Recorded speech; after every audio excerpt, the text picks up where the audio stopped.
Ohio State football's sixth practice of the spring in the books here Tuesday at the Woody Hayes Athletic Center. I'm Nathan Baird from Cleveland.com along with Stephen Means. We talked to Jim Knowles today. We talked to Brian Hartline today. So kind of a coordinator's wrap-up day, following up on what we saw Saturday at the scrimmage practice.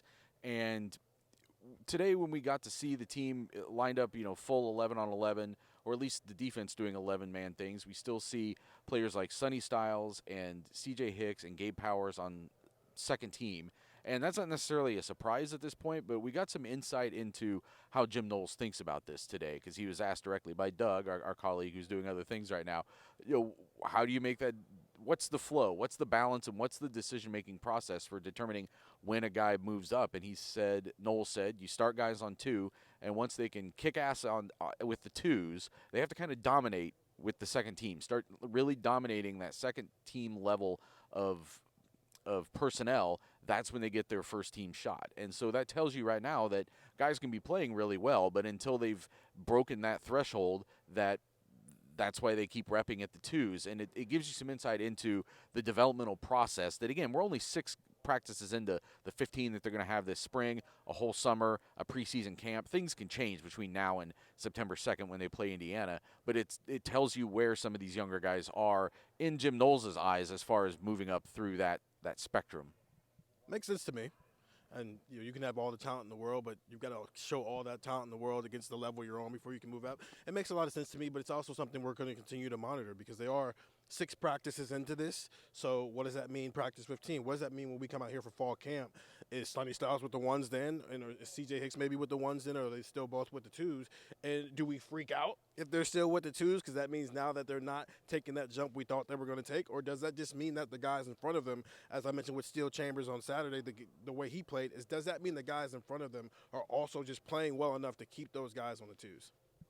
To me, the Sonny Styles thing is not as urgent to me because I feel like they've already put him on the field. Like, we've already seen it. There's already a clear path to the field for him.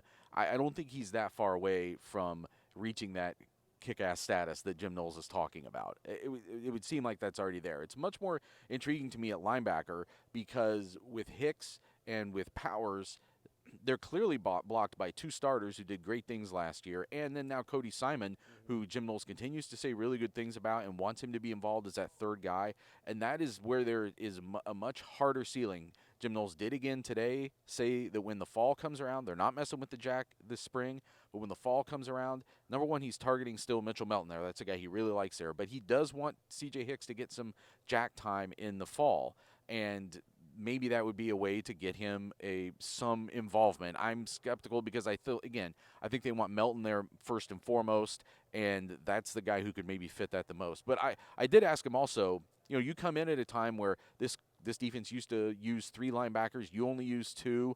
Is there kind of an awkward overlap there? Is that what's causing this?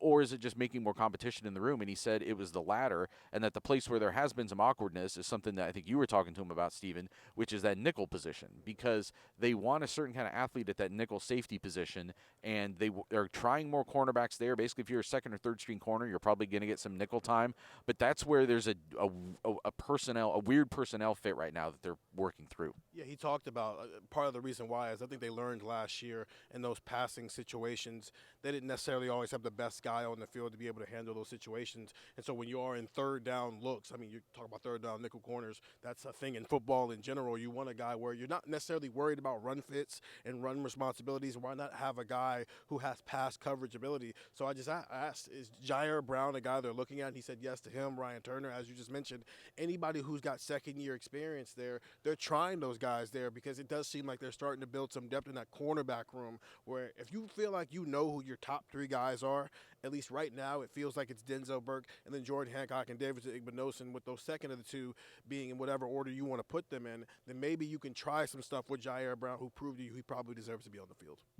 We're talking a lot more about this on Buckeye Talk, and get the text 614-350-3315, what we hear from these guys, what we see from practice as soon as we see it on Buckeye Talk.